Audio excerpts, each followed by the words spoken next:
Azt kell megérteni, hogy a teremtő, tök mindegy, hogy hívjuk, mondjuk az én rendszeremben ezt Brahmannak hívjuk, az kivetít egy részt magából. De miután az abszolút egy része vetül ki, ezért az már nem lesz tökéletes. Tehát az első lépés a teremtésbe, bár nem tökéletes. És ez nagyon fontos, hogy a keresztény hitrendszerben is a teremtő Isten mögött van egy Isten fogalom, ami abszolút.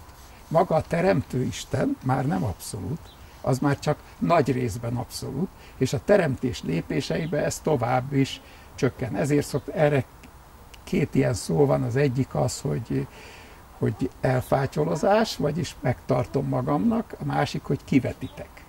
És ezek így jönnek egymás után. És erre mondtam azt, hogyha vissza tudunk menni módosult állapotba, egy olyan fázisban, amikor egy betegségnek a lehetősége megteremtődött bennem, tehát például mondjuk az életem első 3 évében, mert a gyomorfekélyem az onnan ered, mondjuk, vagy a magas vérnyomásom, vissza tudok ide menni, itt meg tudom azokat a változásokat, létre tudom hozni a személyiségembe, ami ahhoz kell, hogy ne ez vetüljön ki, akkor lehet, hogy az a képességem, hogy vérnyomás kiugrással, vagy gyomornyálkahártya változással reagálok, az meg tud szűnni.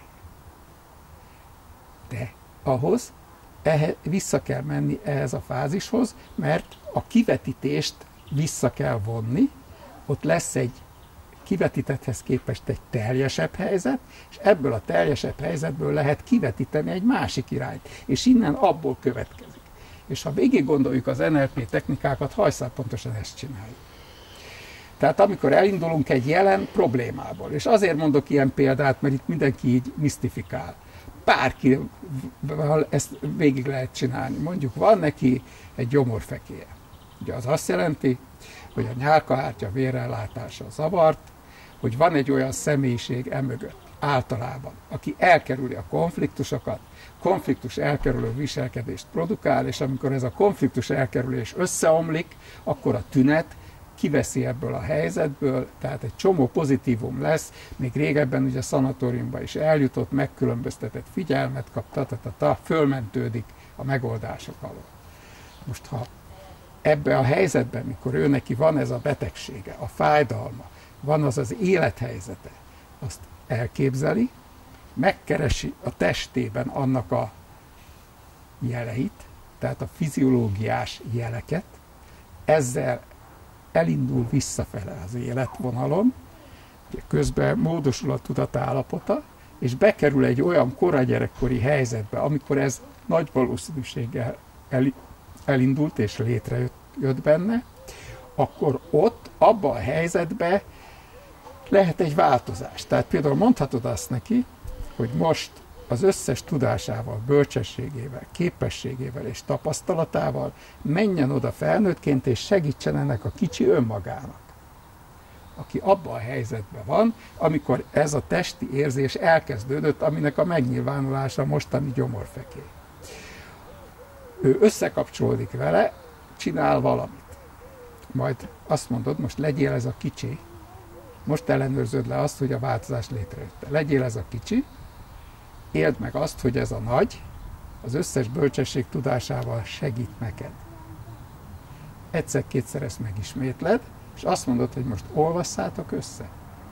És akkor csinálsz valamit, ami ott kisgyerekkorában nem volt neki lehetősége. Ott az a lehetősége volt, hogy elindult egy olyan fejlődésen, hogy gyomorfekélye legyen. Most lesz neki egy olyan lehetősége, hogy ne induljon el. És akkor összeolvasszák, ebből csinálj egy szimbólumot. Ugye a szimbólum egy sűrítés. Ehhez megint módosult tudatállapot kell, hogy valaki szimbolikusan gondolkozzon, mert ugye a szavak megjelenésével ez a képességünk lerövidül, de a módosult tudatállapotban visszakerülünk ebbe, csinálj egy szimbólumot. És most indulj el az életvonaladon, és minden olyan élethelyzetben, amikor aktivizálódott ez a korai gyerekkori testi érzésed, aminek most a fekély az eredménye, azt írd át, gyere bele a jelenbe, és most figyeld meg, hogy ezt a szimbólumot használva mi történik a jelenben. Majd nyisd ki egy kicsit a jövő felé, és nézd meg a közeljövőt, az előtted álló feladatoknál ez hogy működik. Tehát le is ellenőrizzük. Majd még megerősítjük, mondjuk menjél még vissza ebbe a szimbólumba, és használd. És akkor gyakorlatilag ez egy aránylag egyszerű NLP technika, az a neve, hogy Change History, vagyis a történet átírása. Na de nem csak az történik, hogy a gyerekkor átíródik, hanem az történik, hogy az egész vegetatív reakciókészség átalakul. Mert amikor te egészséges vagy, akkor te nem fekélyesként reagálsz a világra, tehát a képesség ott van benned, hogy ne legyen gyomorfekélyed, a személyiségedben ott vannak még a lehetőségek, csak azok nem hozzáférhetők. Ahogy a helyzet alakul, akkor te arra elkezded úgy reagálni, aminek az lesz a vége, hogy gyomorfekélyed lesz. És ez nem törvényszerű, hogy így maradjon, de vissza kell menni, el kell onnan indulni, ahol nem ez van, és be kell ezt az új dolgot hozni a jelenbe, sőt ki kell nyitni egy kicsit a jövő felé is. Most ez nem ennyire egyszerű, ahogy elmondom, tehát lehetnek akadályok. Miért lesznek akadályok? Mert kondicionáltak vagyunk. Mert arra vagyunk kondicionálva, hogy aki gyomorfekés, az gyomorfekét kapja. Aki magas vérnyomásos, magas vérnyomást kapjon. És ez azért eléggé elismert, hogy ez az élet első 3 évében alakul ki. Az lehet, hogy a vérnyomása majd 40 éves korában emelkedik meg, de az a képessége, hogy a feszültségeket nem tudja kezelni, és ez emeli a vérnyomását, az már ott volt 2 éves korában is. És ezt úgy lehet csak abba segíteni, hogy másképp élje az életét, hogyha azt a reakciót, amitől elindult ez az egész 2 éves korában, azt a gyökerénél változtatjuk, és ez nem azt jelenti, hogy aki most 3 antihipertenzív szerre, vérnyomáscsökkentőre van, elfogadható vérnyomása, az most egy ilyen kezelés után normális vérnyomása lesz. Bajba is lennénk, mert már a keringése nem bírná ezt a nagy váltást. Hanem arra van, az történik meg, hogy az élet nehézségeire nem vérnyomás emelkedéssel fog reagálni. És azok az anatómiai elváltozások, amik az érrendszerében vannak, azok nem fognak nyomtalanul eltűnni. Tehát az a csoda, hogy nekem cserélődjön ki az érrendszerem, mert most én pszichoterápiában vagyok, ez nem fog megtörténni, de hogy másképp tud reagálni a világra, az természetesen megtörténhet. Ez tulajdonképpen azt jelenti, hogy képesek vagyunk egy megváltozott tudatállapotban időutazásra, vagy dimenzióváltásra? Hát lehet, ugye ezek fogalmak, tehát a dimenzióváltás is fogalom, az utazás is fogalom. Lehet úgy is mondani, csak ezt nehezebb követni, hogy kapsz egy lehetőséget a tudatod tágításába, hogy visszamész abba a pillanatba, amikor az vetült ki belőled a világra, hogy ez feszültséget okoz, ami emeli a vérnyomásom. Ebből lesz majd öregkoromban, vagy középkorok, amikor 40 éves vagyok, a magas vérnyomásom. Erre van egy lehetőség.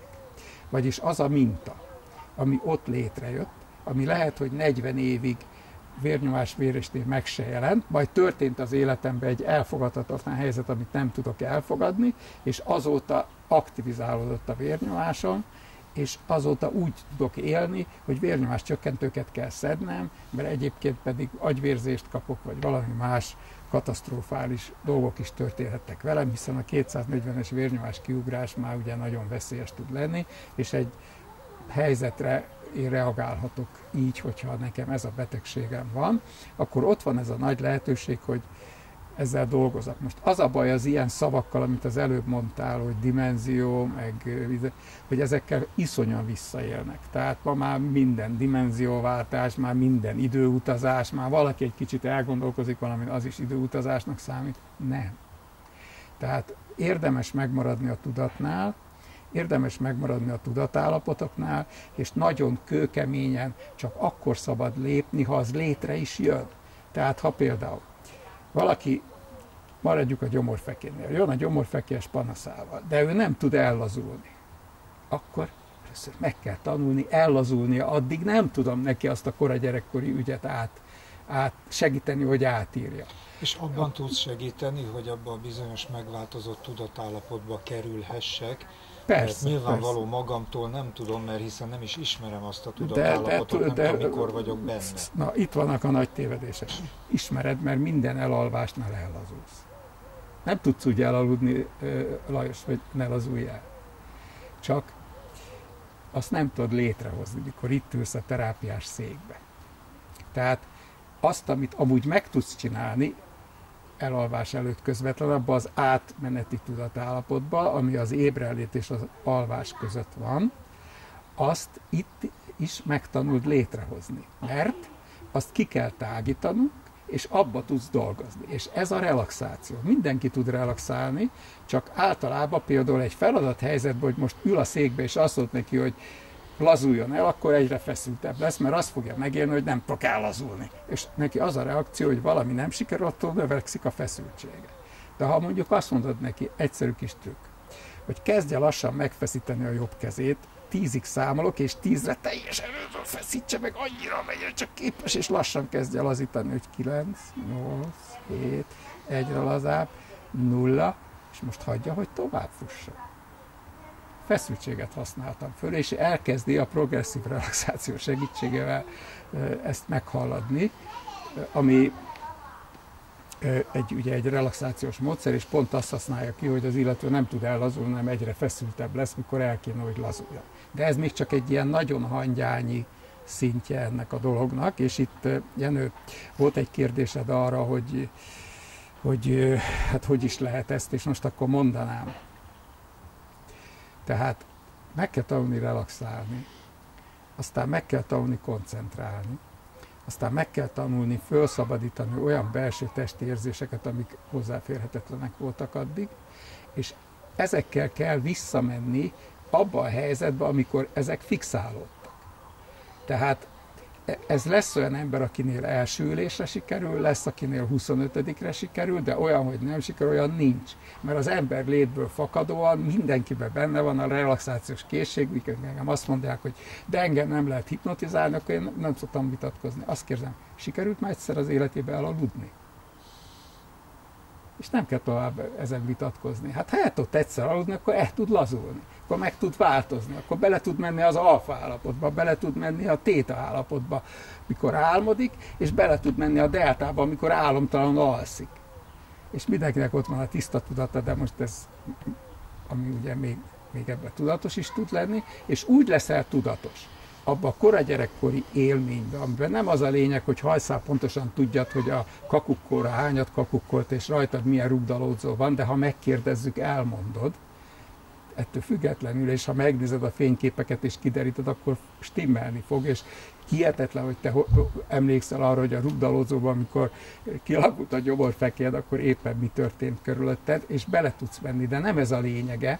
Az a lényege, hogy az a tudatállapot, ami akkor volt, és abból úgy jöttél tovább, hogy kivetült az a képességed, amiből majd 30 év múlva gyomorfekélyed lesz, azt átírjuk, visszamenjél ebbe, és elindulj egy másik irányba. Na ez a lényeg. Most ezt nagyon nehéz megérteni, teljesen érthető, hogy mindenki a betegségétől akar megszabadulni, lehetőleg minél hamarabb, minél kevesebb pénzért és minél tökéletesebben.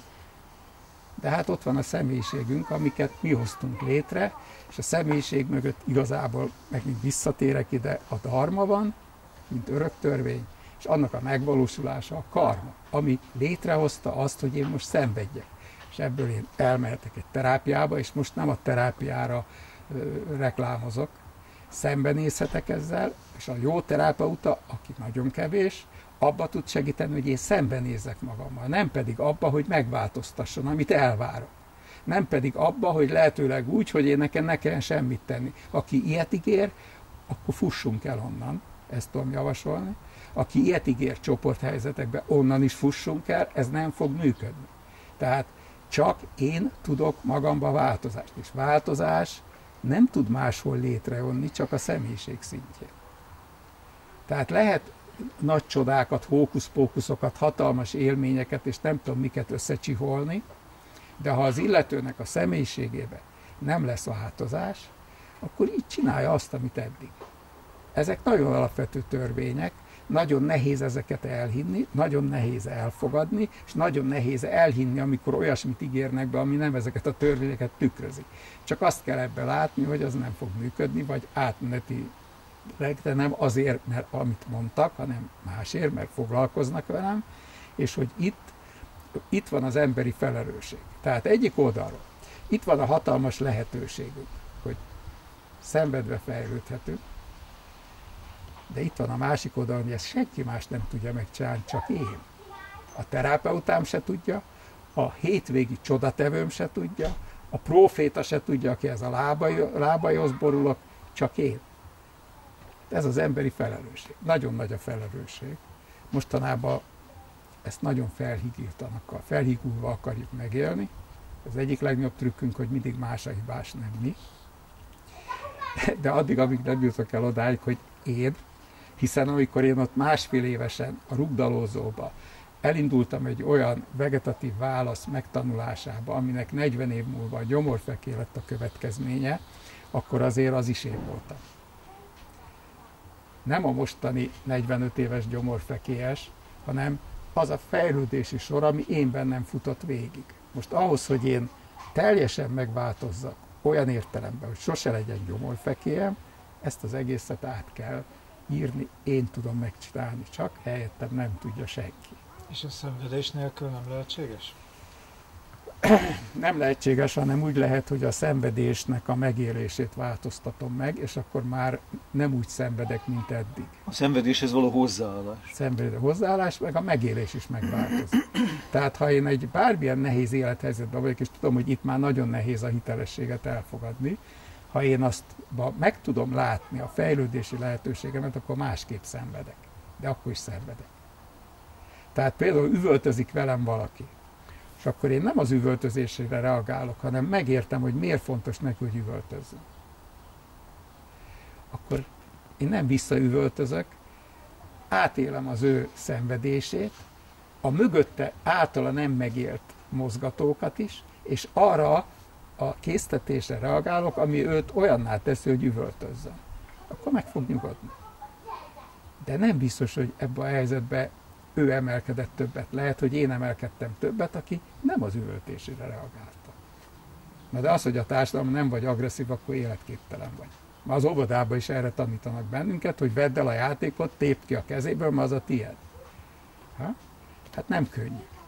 Tehát nem könnyű ezeket a viselkedéseket megcsinálni, és akkor emelkedni fogsz. Persze, együtt érzek vele, a fájdalma egy részét is megélem annak, aki üvöltözik, de nem az én fájdalmam fog erre reagálni, hanem egy megértés, egy elfogadással fogok vele lenni, és ez 4 alapvető dolog, ami a buddhizmusban is alapállítás, hogy együtt érzek azzal, aki szenved, de nem sajnálom. Most a pszichoterápiának ez az egyik legnagyobb feladata, hogy ne sajnáljuk a pácienst, hanem értsünk vele egyet, és abba segítsünk neki, hogy másképp szenvedjen. Nem ezt szokták leírni a szórólapra, meg azért, hogy én abba tudok magának segíteni, hogy másképp szenvedjen, de ez az igazság. Ennyit tudunk csak tenni.